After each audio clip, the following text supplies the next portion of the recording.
These two front blocks of grapes here are the Black Spanish, and last year, even though we had late freeze, they're really good Texas, what I call a Texas varietal, and even though we had a late freeze, we still had a record harvest. This is a Mediterranean climate. Mediterranean varietals grow good here.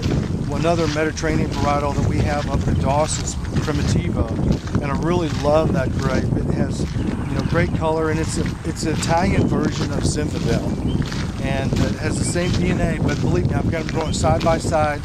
And the Zinfandel has different characteristics a lot than the Primitivo. One is like the thickness of the skin of the grape, and that means a lot to us in winemaking because you can get grapes whenever you're trying to harvest and stuff. If it rains, you can get grapes still burst because they have thin skins, and then you have to deal with issues in the vineyard with that. But like sour rot, and but Primitivo has a thicker skin. And Zinfandel has a real briary finish, and I love that finish. But Primitivo is more elegant, and it's a lot of fun. If you grow a Bordeaux varietal in a Mediterranean climate, it'll turn out like a Mediterranean.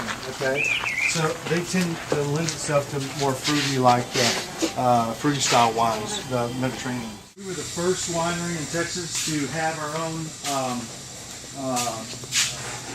screw cap bottling system, and screw caps are the latest, greatest technology in sealing wine. For fruity wines, I like to use a screw cap, and on the Black Spanish, we got the silver in from California. This past month, we used a screw cap on it, so it gives a much better seal. But I also like to use corks too, so we have the ability to do corks or screw caps. And and I really like that. So I think that we have more experience on screw caps than any other winery in Texas, especially that manufactures and bottles their own wines. This is our cellar here, and we use American oak. We buy oak from Missouri, and the wine. Let's see. A lot of people say, well, you got to have French oak, and that's nonsense. I think American oak is great. First of all the Scotch in the world comes from American oak because they buy the bourbons used barrels, right? Okay, but for wine, let's talk about wine. Like the company that we buy our barrels from, they're owned partially by a winery in California called Silver Oak, and like their tab runs $300 a bottle. I'm not worried about American oak for that. And we try to do fermentation in a couple of different ways.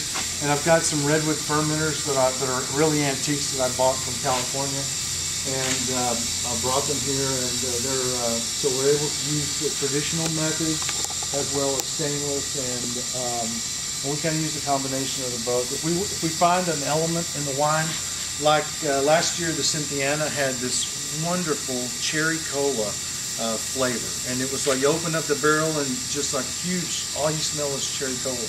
Anyway, we had a little bit of that, and we wanted to preserve that, so we did only processing in the stainless.